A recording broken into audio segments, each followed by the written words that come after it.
Hello, and welcome to the Women in Manufacturing Association's Hear Her Story podcast. My name is Allison Roberts Graylis, President and founder of the Women in Manufacturing Association. Today, I'm thrilled to introduce a leader who has shaped her company by putting people and purpose at the center.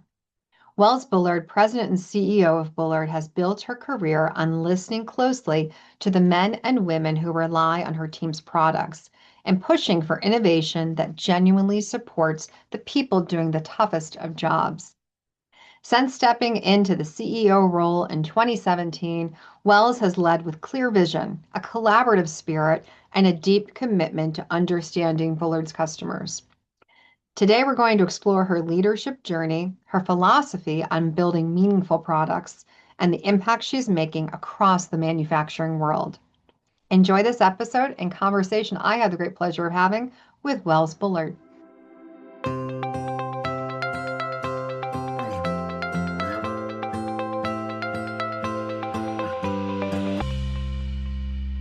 Hello, and welcome to Women at Manufacturing Association's Hear Her Story podcast.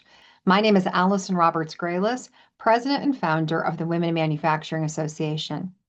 I'm excited to welcome today's guest, Wells Bullard, a passionate leader who serves as President and CEO of Bullard. Since being named CEO in 2017, she has developed a 5-year strategic growth plan and expanded operations and reach in the Americas, Europe, and Asia Pacific. Today, we'll hear more about Wells' leadership and her journey in manufacturing. Please help me in welcoming Wells Bullard to the podcast. Welcome, Wells. Thank you so much, Allison. I'm glad to be here. Thank you so much for being a part of our Hear Her Story podcast and sharing your story with the industry and our audience. And I'd love to start another discussion on Hear Her Story with hearing a bit about, obviously, your story and how you arrived in your current seat and role, and kind of what were those influences that created the person that you are present day. Oh, okay. That's awesome. Thank you. So I am, as you mentioned, President and CEO of Bullard, and Bullard is a 5th generation family owned business that develops, manufactures, and sells valued safety equipment to really brave users around the world. And I am 5th generation. So my great-great-grandfather actually started Bullard in 1898 in San Francisco, California. And we started as a distributor to the gold and copper mines in California and Nevada, just acetylene oil and different supplies that they needed for that work. And then we became a manufacturer when my great-grandfather went off to World War I, came home to the mining company, and invented the first industrial hard hat. And that's when we became a manufacturer. And then I'm the 5th generation of family leadership, and I've been with Bullard for 17 years, and I've been in this role as president and CEO for the past 8. Our customers are they're just incredible, right? Our customers are firefighters. They're the people running into the building when everyone else is running out. They are utility workers who are repairing power after a storm. They are the pharmaceutical manufacturers making the drugs that heal us when we're sick. And so I was always really drawn to our customers and to the needs that they had and to how we could protect them better. And we just have the most incredible teammates. We manufacture everything right here in Kentucky for our customers all around the world. And the teammates who do that are truly passionate. They're so talented. They're so committed. And I was always drawn to just the way that they bring their whole selves to the incredible work that we do to protect people. So you talked about being at Bullard for 17 years. So did you always know you wanted to go into the family business, or is that something that you arrived at kind of later in a professional decision? And then as well, what did you do before going into your family business? Yes. So growing up, my father was CEO, and my parents raised me and my brother to be really proud of the really important work that he and the team at Bullard did, but to neither be entitled to work at Bullard nor expected. And originally, when I was in college, I went to Stanford for college and I studied international relations and Spanish. And I thought I was going to be a diplomat. So I thought I was going to go into the foreign service. And it was in my senior year when I realized, you know what? Bullard's an international business. We interact with customers all around the world, different cultures, different experiences. Maybe Bullard actually scratches that itch a little bit. And so then I wasn't sure how enamored I was going to be of operations, right? I thought I would love it, but I wasn't sure. So I went after school. I worked for McMaster Carr, an industrial supply company. And it was an incredible experience where 3 months in, so 3 months after graduating from college, I was leading a team in the medium pack department, and I loved it. and moved around to different departments, and then ultimately went and got my MBA at Harvard, where you study this case study method. And so you're always learning from your classmates about their experiences, and you're trying to solve real world problems in a really incredibly engaging and challenging environment. And after that, I came to work at Bullard, and I actually started on the plant floor. My first job was as a team leader, so frontline supervisor in our head protection area. So we make hard hats. And I was working 10 hours a day, 6 days a week, and I loved it. I was so enamored of how we were bringing these great solutions to our customers, and I just loved it. And so then I was hooked, and I was fortunate enough to work in all sorts of different areas. I worked in manufacturing engineering, so first manufacturing, then manufacturing engineering, marketing, product management, product development, and then business development, and now president and CEO. That is really impressive. And I love your statement around the fact that while you and your brother were so very proud of family business and all that Bullard was doing, that you were shared early on that it wasn't an entitlement that you were just going to automatically enter family business. And I think your journey is not too dissimilar from others I've heard who have engaged in family businesses and risen to leadership, is that often that best case scenario is that you go work elsewhere and try other things before entering your family business. So Yeah. really impressive. And I love that you started at the front line. So starting in production as a team leader and then rising all the way now to president CEO, that must give you great perspective on kind of all those nuances of the business. And having kind of held those roles and responsibilities or been involved in those probably helps you be an even better leader. I hope so. And I just feel very lucky that I get to choose this. I choose this every day. Not every day is always sunshine and rainbows, but we are always doing things to help keep people safer. And I'm doing that with a team that's really incredible. And it's really fun and really rewarding. Very cool. So, having now been at the helm for 17 years of your family-owned company, which has a long lineage, how do you balance preserving this family's legacy of this business while also working to passionately drive global expansion into new markets? Yes, so we're fortunate. So Bullard is, as I say, 128 years young, and we've survived and thrived because we've constantly evolved for our customers and markets. So that's one thing I'm really proud of, is we're in the fifth generation of family leadership, but it's been different every single time because our customers' needs are different and the markets are different, and the challenges and the opportunities are different. And so we have this really deep obsession with the customer, and we really use that customer first mindset to constantly look forward, not backward. And so I'm really lucky that our legacy is really aligned with our future strategies. Of our legacy has always been people first, safety first, quality first. And we manufacture everything right here in the USA. And that's so important for our American customers, that we're a US manufacturer protecting other manufacturers, other employers right here from Kentucky. And with growth and global expansion, what I see is that the culture of trust and empowerment are even more key. So I think Bullard has a strong legacy of that, but it's even more important that we focus on that because change is so critical to ensuring our future success. And so change management, where really, I think, always starts with trust.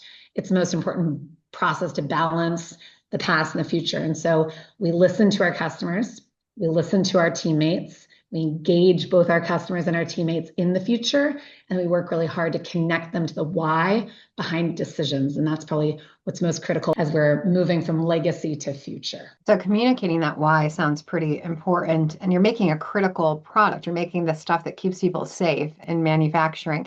So critically important that everyone understands that purpose-driven manufacturing process. So how do you communicate the sense of calling to teams all over as you are looking to align everyone around these same or common goals? Yeah, so that's why I think, again, the fact that we are a PPE manufacturer, and again, luckily, thanks to the pandemic, everyone can spell PPE now, personal protective equipment. Our mission is to protect people. It's to protect people in hazardous environments. Our mission is to enable people to work productively and then go home safely. And so our teammates really get that from day one. And they're often very called to that, to the purpose of allowing people, again, to work productively, go home safely. And so I recently heard that a CEO's job is to be the chief repetition officer. And I like that. So I see that. I really like that too. So it's this idea of how do you constantly link actions to results to the strategy, right? And so for us as so we're a family-owned business. We've been in business for 128 years. And for us, it's really about growing. The number that matters the most is growing the number of people that we're protecting.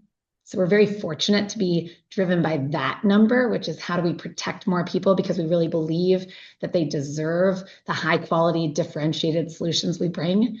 And so for me, that really helps us with our vision of protecting people in hazardous environments, and to be chosen as the premier choice of safety champions. That really makes that job of chief repetition officer a little bit easier. I love that chief repetition officer. I'm gonna have to steal that, Wells. Yeah, all yours.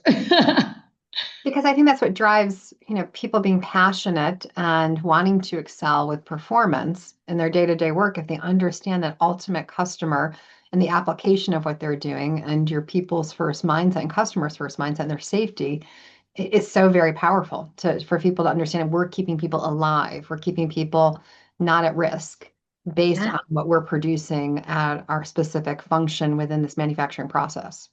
Yeah, and we're so lucky that our customers will share stories. So just last week we learned of a person in Danbury, Connecticut, whose life was saved because a firefighter on a vehicle incident scene used our thermal imaging camera to Wow. find the victim of a very gruesome car crash in 33-degree Fahrenheit conditions at 4:55 in the morning. The person was already hypothermic, but the thermal imager was able to detect, hottest area detector was able to find this warmer body in a cold environment and rescued them and got them to the hospital in time for them to be expected to make a full recovery. And so we hear those stories. We know every day that what we're doing matters.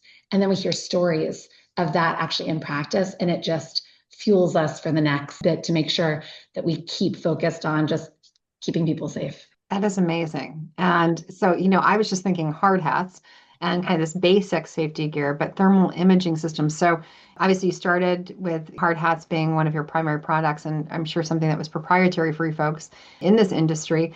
What are some of the newer things that you folks are producing that are life-saving? Yeah. So again, we are very fortunate. We protect a diverse group of people in a diverse group of industries and applications. So hard hats are really ubiquitous. Everyone knows what a hard hat is. So we're protecting people on construction sites and utility workers and in manufacturing with our head protection. And again, there's the traditional hard hats, and there's also the new safety helmets that we offer as well. And we've got unique features with those. We then protect people's respiratory systems. So we protect people's breathing zones with powered air purifying respirators in pharmaceutical manufacturing, in laboratories, in industrial settings, and also supplied air respirators. So if you think about anyone working with metal who might be needing to strip a coating off metal or put a coating on metal, they're going to need to protect themselves in that blasting or coatings application. So we make respiratory protection for those applications as well. Also air quality monitoring to make sure that you're safe in the environment that you are. And then we also make fire helmets for firefighters, and both structural firefighters and wildland firefighters. And we make thermal imaging cameras that are used by first responders to be able to find hot spots in a building or to find victims in a colder environment. So it's incredible. I mean, obviously very diverse, different levels of technology, different levels of protection, and the applications are just all worthy of having really purpose-built, high quality, differentiated solutions to help people be more comfortable in the work that they're doing, to be safer, and to be also to feel really confident in that work, right? So important. And you're so evidently passionate around safety and making sure that people are confident and feeling protected at work and in other places and parts of their life. So how has your service, I know you serve on some national safety and standards boards, and obviously passionate around this topic. How has that passion and that service on those types of boards, how has that impacted your work or impacted you as a leader and your perspectives as you're leading your team? Yes, I think the secret of personal protective equipment is that nobody actually wants to have to wear it, right? At some level, we all want to wear flip-flops and tank tops and just be comfortable, but certain work requires us to protect ourselves from the hazards that we face in it. And so being part of these industry groups to help advance worker safety is really important. So Bullard's really proud to sit alongside users and other manufacturers and then testing labs on multiple standards bodies around the world, such as National Fire Protection Associations, the NFPA, and also the International Safety Equipment Association, which is ISEA. And we find that work to be so critical to ensuring safety for our brave customers in their important work. And What I find pretty awesome is we're so lucky in the safety industry to be really aligned with our industry peers and our competitors who are really all looking to advance worker safety. Yes, are we all competitors? Sure, but really it all comes down to how do we help people go home safely? And that's a really good reminder of how important the work is. And like this last year, during the DOGE efforts with the administration, the National Institute of Occupational Safety and Health, NIOSH, which people are very familiar with, they were actually defunded and temporarily disbanded as a part of those efforts. And the International Safety Equipment Association, which I'm very proud to chair the board of, rallied its members and all of its advocacy efforts in DC to educate lawmakers about the importance of NIOSH and particularly the importance of the respirator approval program to ensure that workers are in compliant respiratory protection. And so thanks to all that work, which was across competitors, across industry peers, it was catalyzed by ISEA. The National Personal Protective Technology Laboratory is funded and is working really hard to ensure that respirators are compliant and certified, and that the US continues its world-class leadership position in respiratory protection. So it's one of those examples where working together across the industry in these groups is just so critical to worker safety. So really proud to do it. That's really impressive. And how great that you folks, again, WIM exists specifically to help create community and connection and to help people have a bigger impact together on issues affecting them. And so very much what you folks were able to do to protect and to support NIOSH and the importance of it and to educate lawmakers around protecting it is so, that's amazing that you had that success. So as you think of your customers, you talked a little bit about sharing the stories of your users to obviously help educate and inspire and help excite those folks that are manufacturing those products. They're ultimately used in lots of different applications. As you're listening to the people who use your equipment in the field, how do you stay intentional and connected to those end users across fire, utilities, construction, and other high-risk environments? And how does that insight help guide your decisions as a CEO? Yeah, so for us, it's not dissimilar to when my great grandfather invented the hard hat, right? We are all about watching and listening to the end user, right? So we're in the field, we're engaging directly with our end users every chance that we can. We're at the fire ground, we're with the bucket truck, we're at the construction site, we're in the pharma suite, we're just watching and listening because I think we all know that the problems they're actually facing, it's sometimes hard to articulate, right? It's sometimes hard to articulate exactly what's in your way because you're used to moving around it or stepping over it. And so by watching and by engaging really actively at the gemba, like where the work is being done, that's key to us. And we believe that, our customers, we're PPE, so we're the last line of defense, right, in that hierarchy of controls. And so we want to make sure that we're offering the best protection and that people understand and use the best protection. And so it's really easy to fall in love with the challenges our customers face. Our customers are worthy of being protected. And so it's really awesome to be able to watch them do their work and then to help them hopefully do their work better. And we're really fortunate that our end customers are really honest and really open. They don't mince words. They're real people doing really hard work and really important work. And they'll tell us what's in their way and what's not. And they won't just tell us, oh, great job. They'll tell us, I don't like that. Hey, I wish this were better. Hey, this isn't as good as it could be. And so we just try to listen with really open ears to bring the solutions that these workers deserve and help them go safely to their loved ones. That's amazing. So you're going right to the site of utilization to see again and hear and listen and make changes as needed to how products aren't working out for your customers and to make sure that they are adapted so that they are more frequently or more successfully used as people are trying to stay safe, which is so critically important. Yeah, because PPE is only effective when it's used. So Correct. It needs to be used. So, your leadership approach sounds to be very blended with purpose and culture and people development. What principles guide you as you lead teams through things like growth and challenge and change? Obviously, we're in a changing industry and it's been evolving manufacturing over time. What are those principles that really guide you as you lead your teams through these different and sometimes uncertain times?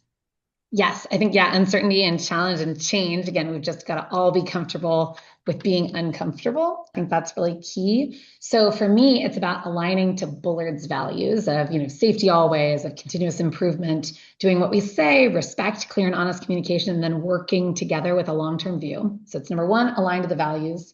Number two, we have leadership competencies. So it's about leading, like literally LEAD, listening and learning, engaging and empowering, articulating and acting, and then delivering results through team achievement.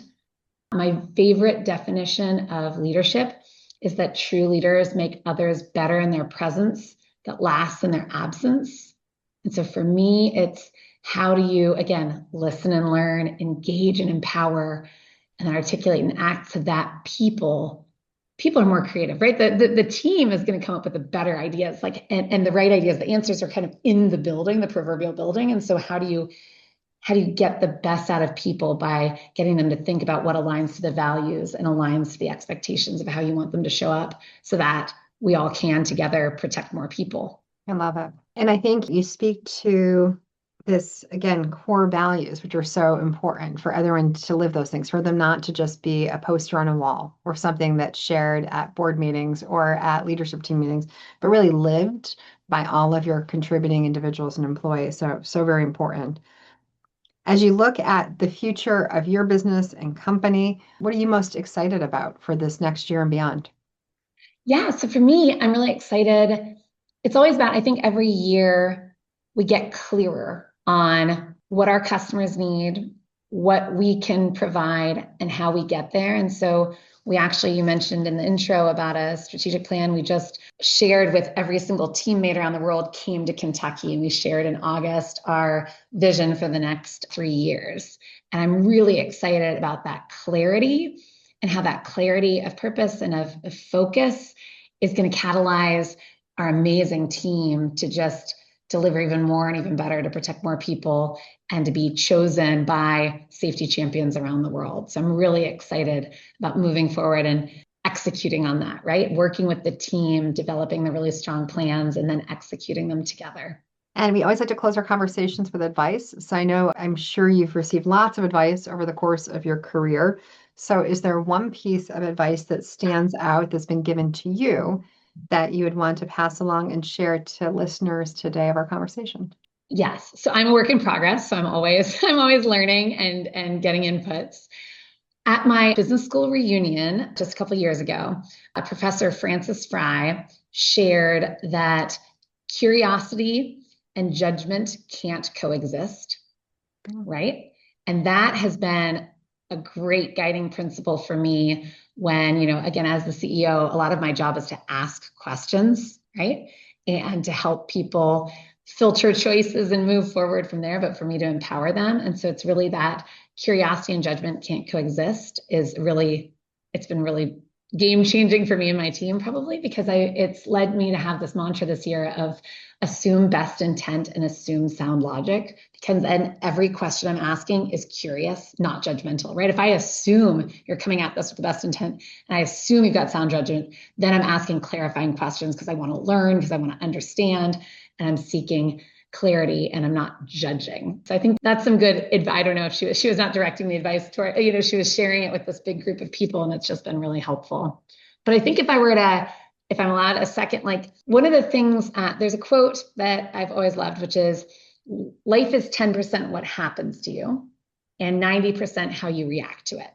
So I think my biggest advice, if I were to say what advice is make sure that you know what drives you, like know your values and use them, and then make your own choices. Because again, life's going to happen to you, but only 10% of life is what happens to you. It's 90% how you choose based on your values and your priorities, how you choose to respond. And so my advice would be make those choices yourself. Don't let others make them for you, and don't let people assume how you'll react. Show them and how you respond, and make concerted efforts to be planful and purposeful about how you choose to respond, because that's what's going to shape the life that you deserve. That is such great advice. Both pieces of advice. The first around the curiosity and judgment to not coexist. I think leaders, we all fall into that trap so often that we go in in a very investigatory way. When we have conversations, we're curious, we ask questions, but we also often come with lots of judgment. And Yeah. I love your suggestion of assume that best intent exists, and as well that sound judgment has been had. I think that's a great insight for anyone who leads teams and just is conversationally working with others. And as well that mantra and that idea around that life is that 10% what happens to you, 90% how you respond. You can control how you respond to situations. Yeah. And it's not so often people say, well, it's out of my control. Well, no, so much is not out of your control.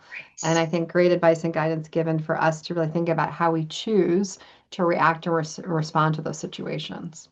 Yeah. Great advice.